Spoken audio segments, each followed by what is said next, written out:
Hello అండి, welcome to my channel. ఈరోజు video వచ్చేసి దోసకాయ పచ్చడి అండి. చాలా డిఫరెంట్గా, చాలా ఈజీగా, చాలా టేస్ట్గా చేశాను. కూరలు తినబుద్ధి కానప్పుడు అప్పుడప్పుడు కూడా ఇలా చేయొచ్చండి. ఒక దోసకాయ తొక్కు తీసుకొని పచ్చిమిర్చి 6, జీలకర్ర 2 స్పూన్లు, తగినంత సాల్ట్ వేసి కచ్చా పచ్చాగా నేను మిక్సీ పట్టానండి. తర్వాత స్టవ్ వెలిగించి గిన్నె పెట్టి ఆయిల్ పోసి 1 స్పూన్ జీలకర్ర, 1 స్పూను ఆవాలు, 1 స్పూను మినప్పప్పు వేసి 2 నిమిషాల పాటు వేయించుకొని ఎండుమిర్చి కూడా వేసి వేయించుకున్నాను అనమాట. ఇలా 1 నిమిషం 2 నిమిషాల పాటు వేయించుకున్న తర్వాతకి కరివేపాకు, కొత్తిమీర కూడా వేసి ఇలా వేయించుకోవాలండి. ఇలా చక్కగా కలుపుతూ వేయించుకోవాలి. ఈ రెండు బాగా ఇలా వేయించుకోవాలండి. బాగా కలుపుతూ ఇలా వేయించుకోవాలన్నమాట.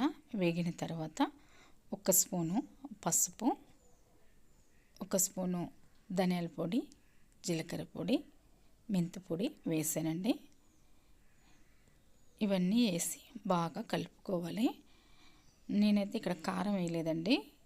పచ్చిమిర్చి వేసా కదా, ఎండుమిర్చి వేసాగా, అదే సరిపోతుంది కారం.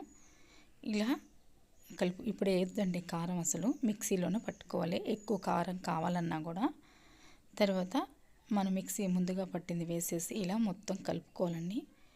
మీడియం ఫ్లేమ్లో పెట్టుకొని కలుపుకోవాలి. అప్పుడే ఇది చక్కగా బాగుంటుందండి. బాగా వేడి కాకూడదు. చూడండి, అయిపోయిందండి. నేను స్టవ్ ఆఫ్ చేసి వేడి వేడి అన్నంలో వేడి వేడి దోసకాయ పచ్చడి మనం వేసుకొని తింటే చాలా చాలా డిఫరెంట్ టేస్ట్ అండి. చాలా బాగుందన్నమాట. ఒక్కసారి మీరు ఇలా చేయండి. దోసకాయ పచ్చడిని చాలా బాగుంది. ఎక్కువ వేసుకుంటే కారం నేనైతే 6 వేసాను. పచ్చిమిర్చి ఎక్కువ కావాలంటే ఎక్కువ వేసుకోవచ్చు, మళ్ళీ వేసుకోవద్దండి. దీంట్లోకి ఇంకా వేరే కారం వేస్తే అస్సలు బాగోదనమాట. నచ్చితే లైక్ చేయండి, షేర్ చేయండి, సబ్స్క్రైబ్ చేసుకోండి, కామెంట్స్ తెలిసి. Thank you for watching.